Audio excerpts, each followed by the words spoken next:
Welcome to Cocotales Reddit, where we untangle the messy, beautiful, and sometimes heartbreaking threads of real life. It's like we're sitting here together, maybe with a cup of tea or a glass of wine, just sharing those secrets you can only tell a stranger. Have you ever had that tiny little feeling in your gut? That little whisper that says something isn't quite right, even when everything on the surface looks perfect? It's that feeling we're going to talk about today. My story starts in a place that felt so right, so perfect, that I was already picturing the rest of my life. I'm 29, and for the last 18 months, my world has pretty much revolved around Jenna. She's 27, and our relationship felt like something out of a movie. We were serious, you know? We spent most of our weekends together. We'd talk about the future marriage, kids, the whole 9 yards. We'd met each other's families, and everything was just easy. It was that comfortable, warm kind of love that feels like coming home. But there was one piece of the puzzle that never quite fit for me. Her best friend, Tyler. They'd known each other since college, and Jenna always described him as family, insisting their friendship was completely and totally platonic. I wanted to believe her, I really did. I'd met him a few times at parties and get-togethers, and he seemed okay, I guess. But I couldn't shake this vibe I got from him. It was in the way he looked at her when he thought no one was watching. I just always had this gut feeling that if Jenna were single, he'd be there in a heartbeat. What made it worse was Jenna's relationship with her phone. It was her little black box of secrets. She was never obvious about it, but it was a pattern I couldn't ignore. If we were cuddling on the couch watching a movie, her phone would be face down on the table. A text would come in, and she'd get up and walk into the other room to answer it. When she was scrolling through Instagram next to me, she'd angle the screen just enough so I couldn't see. I never called her out on it.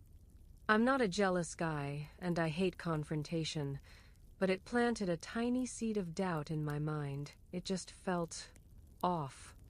The seed started to sprout 2 weeks ago, on a lazy Sunday morning. We were at her apartment, just enjoying the quiet before the week started up again. I was making coffee in the kitchen, and she came over, fresh-faced and getting ready to hop in the shower.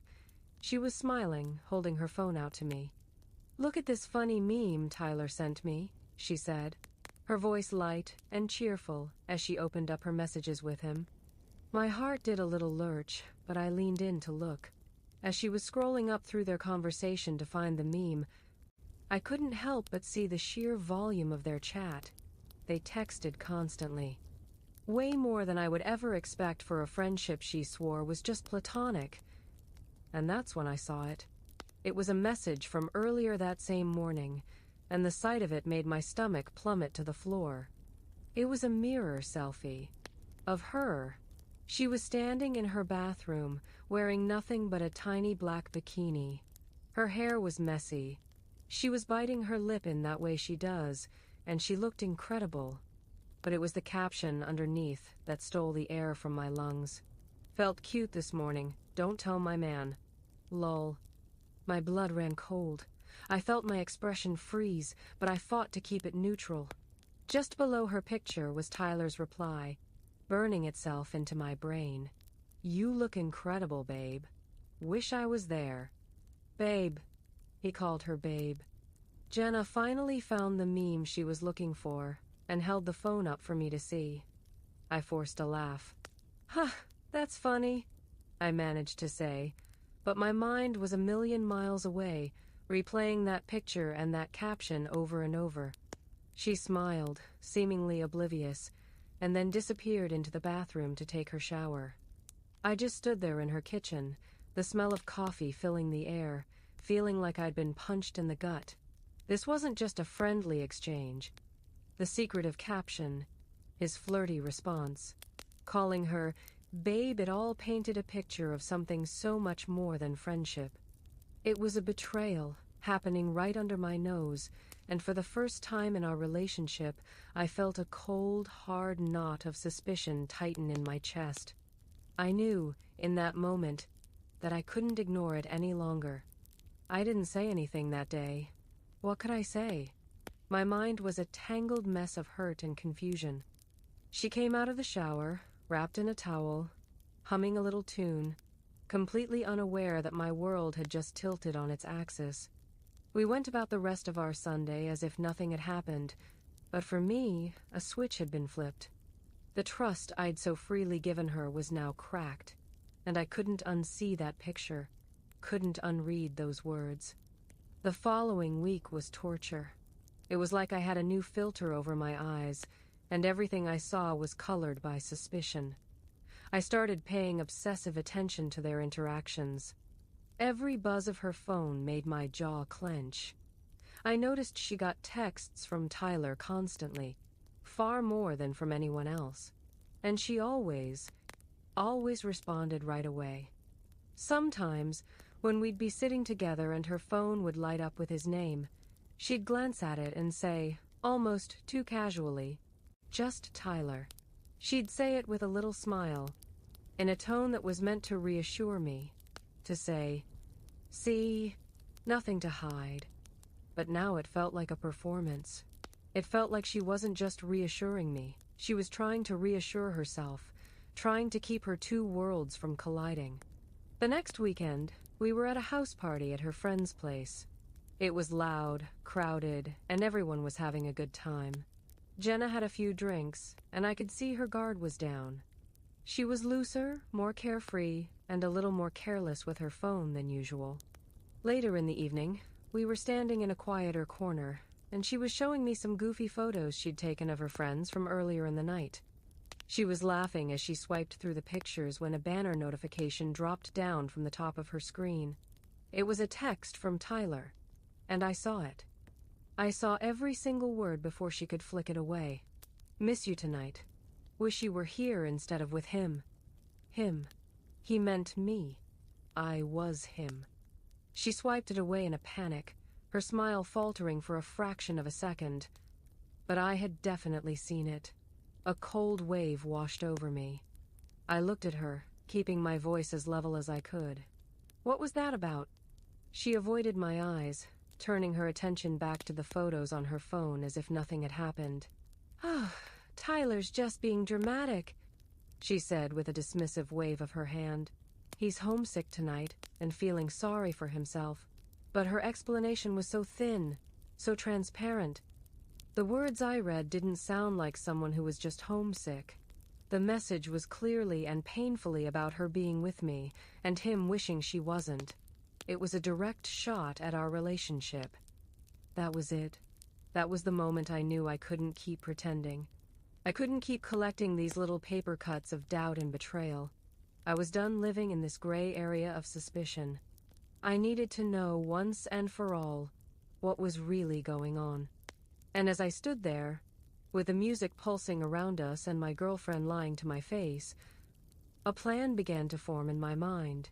Her family's annual summer barbecue was the very next Saturday.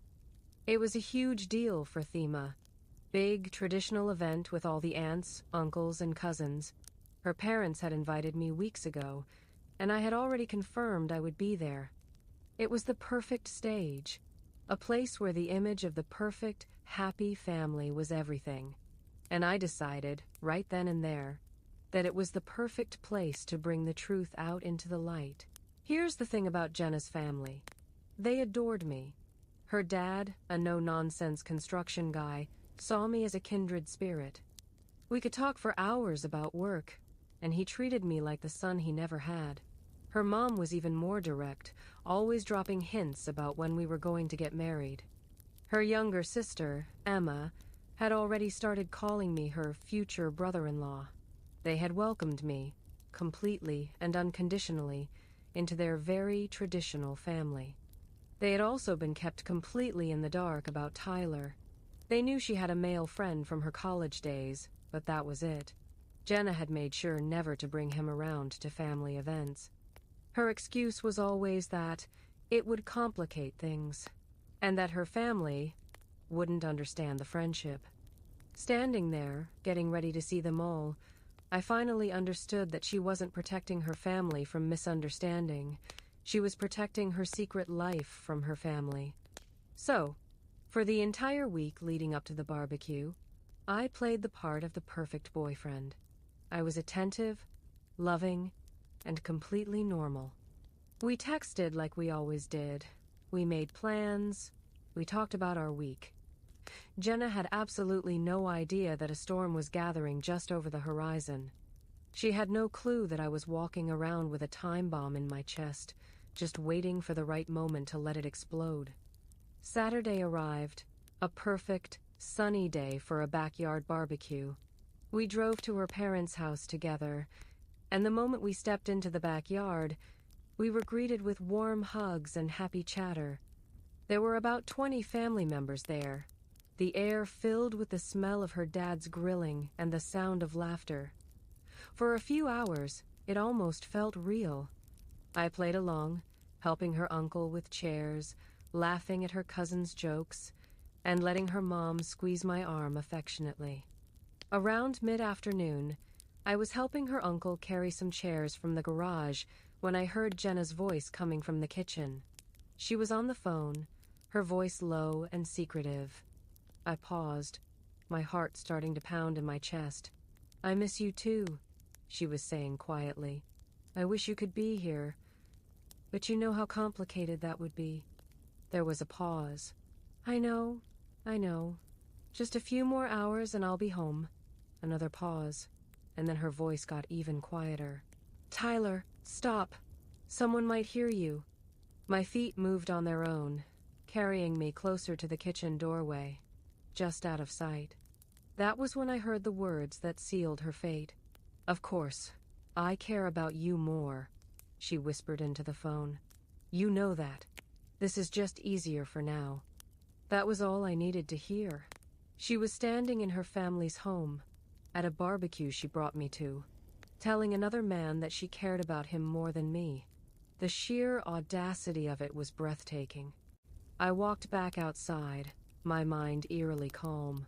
The hurt was still there, but it was now overlaid with a cold, hard sense of purpose.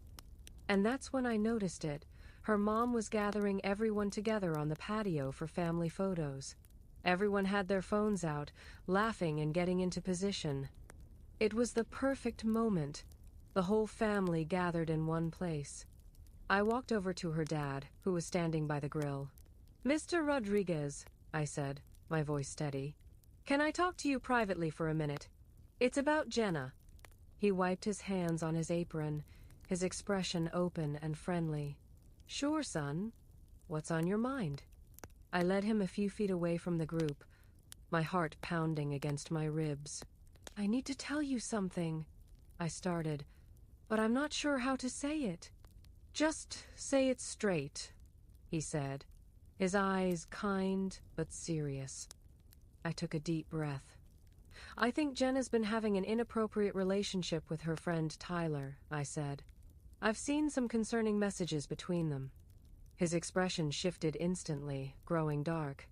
"The kind where she's sending him pictures and telling him not to tell me. The kind where he says he wishes she was with him instead of me." I looked him straight in the eye. "The kind where she just told him on the phone, right there in your kitchen, that she cares about him more." He was quiet for a long moment, his jaw tight. "That's a serious accusation," he said finally. "I know," I replied, "and I wouldn't make it if I wasn't absolutely certain." I let that hang in the air for a second before continuing. "I think the family should know what's really going on. You've all treated me like a part of this family, and she's been lying to all of us." He nodded slowly, a grim look on his face. "Let me talk to her mother." I watched from a distance as Mr. Rodriguez walked over to his wife. He spoke to her quietly, his hand on her arm. I saw her expression shift from confusion to shock, and then to a deep, visceral anger. She looked over at Jenna, who was laughing and posing for a selfie with her cousins, completely oblivious. The look on her mother's face was one of profound disappointment. Then, together, they walked towards their daughter. The shift in the atmosphere was immediate. "Jenna, we need to talk," her dad said. his voice low but carrying a weight that cut through the cheerful noise of the party. "Inside. Now." "What's wrong, Dad?" Jenna asked, her smile faltering. "Just come inside," he repeated, his tone leaving no room for argument. They disappeared into the house, and a hush began to fall over the backyard. The rest of the family started to notice that something was wrong, exchanging confused and worried glances. I could hear the faint sound of raised voices coming from the kitchen window, and I knew the truth was finally coming out. About 10 minutes later, they re-emerged. Jenna's face was splotchy and red from crying, and her mother looked absolutely furious. Her father stepped onto the patio, his expression grim, and called out to the crowd. "Everyone," he said, his voice booming with authority. "I need to tell you something about what's been happening here today." The entire party went silent. He gestured towards me. "It's come to my attention that Jenna has been lying to all of us about her relationship with this young man," he announced. "While we've been welcoming him into our family, she's been carrying on with another man behind his back." Jenna let out a sob. "Dad, please don't do this," she begged, her voice thick with tears. "You should have thought about that before you disrespected our family and this good man." Her mother shot back, her voice shaking with rage. "We raised you better than this, Jenna. We're ashamed of your behavior." A wave of murmurs rippled through the family. Her aunts and uncles stared in disbelief, and her cousins just looked at her, their expressions a mixture of shock and pity. "It's not what you think," Jenna cried, looking around desperately. "Tyler and I are just friends." "Friends don't send inappropriate pictures," her dad countered, his voice like steel. "Friends don't tell each other they care about them more than their actual boyfriend." That was my cue. I calmly picked up my keys from the side table. "I'm going to head home," I said to the family at large. "Thank you all for welcoming me into your family. I'm sorry it had to end this way." "Son, you don't need to apologize," her dad said, stepping towards me. "You deserve better than this." Her mom came over and gave me a tight hug. "We're so sorry," she whispered. "You're a good man, and she didn't appreciate you." I started walking towards my car, and I could hear Jenna running after me, still crying. "Please," she sobbed, grabbing my arm. "Please don't leave like this. We can work this out." I turned to face her, my own emotions finally bubbling to the surface. "There's nothing to work out, Jenna. You made your choice." "I choose you," she insisted. I shook my head, a sad, bitter laugh escaping my lips. "No," I said, my voice cold. "You chose Tyler every time you sent him pictures, every time you told him you missed him. Every time you lied to me and to your entire family about what was really going on." I pulled my arm away from her grasp and got into my car. I didn't look back as I drove away, leaving her standing alone in the driveway, surrounded by the wreckage of the life she had so carefully constructed. It's been 3 weeks since the barbecue, 3 weeks since I drove away from Jenna's family home, leaving a bomb of truth to detonate in my absence. In that time, the dust has settled, and everyone has fallen into their new reality. Jenna has been left to navigate the wreckage of her choices, while I've been quietly, peacefully moving on with my life. The fallout for her has been exactly what you might expect. According to her sister, Emma, who still calls me every few days to check in, the family has completely closed ranks against her. Her parents told her she wasn't welcome at family gatherings until she could learn to be honest and show some genuine remorse for the hurt she caused. Her extended family has essentially shunned her. Her aunts won't pick up her calls, her cousins booted her from their group chats, and her grandparents told her how deeply disappointed they were in her character. Meanwhile, in a strange twist, they've all kept in close contact with me. Her dad invited me over to watch football last weekend. Just the two of us. Emma and her boyfriend asked if I wanted to grab dinner with them next week. It feels like they've performed a bizarre emotional surgery, carefully excising Jenna while making sure I remained a part of the family.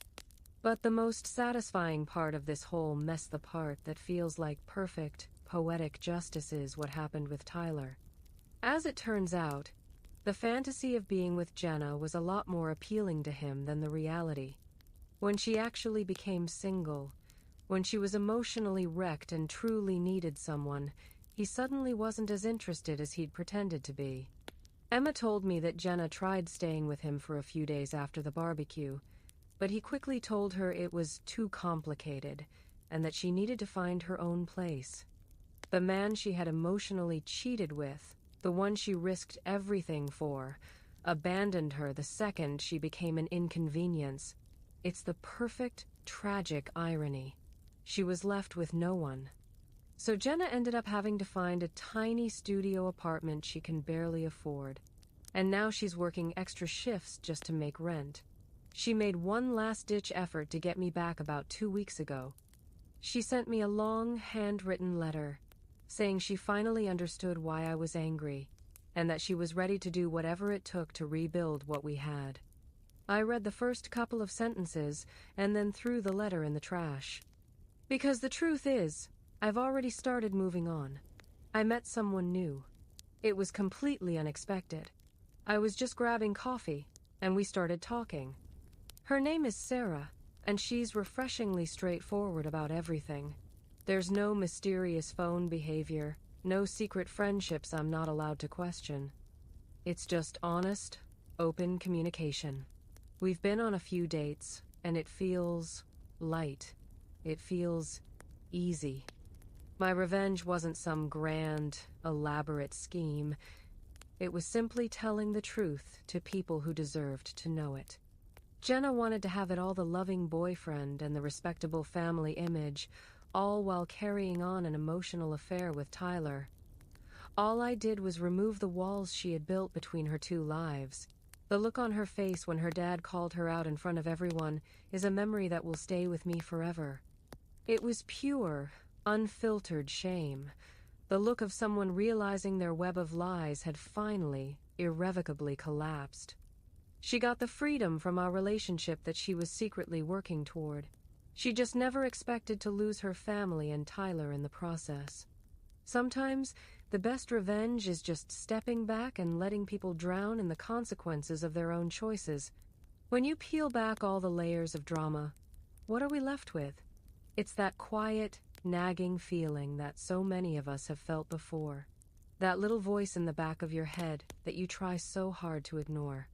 You tell yourself you're being paranoid, that you're the crazy one, because the person you love would never do that to you. But this story is such a powerful and painful reminder that sometimes you have to listen to your gut. His gut told him something was off long before he ever saw that bikini picture. It was in the way she angled her phone, the way she walked away to answer texts. And it brings up so many questions, doesn't it? What he did at that barbecue was ruthless. Exposing her in front of her entire family, turning them against her. Was that justice? Or was it just revenge? Did she deserve that level of public humiliation? I can imagine half of you listening right now are thinking, yes, she got exactly what she deserved. But I bet the other half is wondering if there was a better way, a more private way to handle it. He gave her a chance to tell the truth at the party, when he asked her about that text message, and she lied right to his face. Does one lie justify a punishment that could sever her family ties forever? It also makes you think about these so-called platonic friendships. Jenna kept insisting that Tyler was just a friend, like family. But the messages, the pet names, the secrets, it was an emotional affair, plain and simple. Can a friendship like that ever truly be platonic when there's an undercurrent of attraction? Where do we draw the line between a close friend and an emotional affair? Jenna wanted to live in the gray area, but relationships need clear lines. You can't tell your boyfriend he's your world, and then tell your friend you care about him more. And what about the family? They sided with him completely, cutting their own daughter out of the picture while inviting him for football games and dinner. Is that loyalty, or is it a betrayal of their own blood? It's easy to see why they did it. He was the good guy who was wronged, and she was the one who brought shame on them. But is it ever that simple? In the end, she was left with nothing. The man she betrayed her boyfriend for didn't actually want her, and the family she took for granted turned their backs on her. It's a harsh lesson in consequences. It makes you realize that trust is like a mirror. You can fix it if it's broken, but you can still see the cracks in the reflection. Sometimes the truth doesn't set you free. It just shows you the cage you were already in. If this story made you feel understood, don't forget to like the video and subscribe to Cocotales Reddit. Every follow and comment gives me the motivation to keep sharing these real, emotional stories with you. And if you have a story of your own, feel free to share it in the comments. I'm always here to listen. Now, let's talk about it in the comments.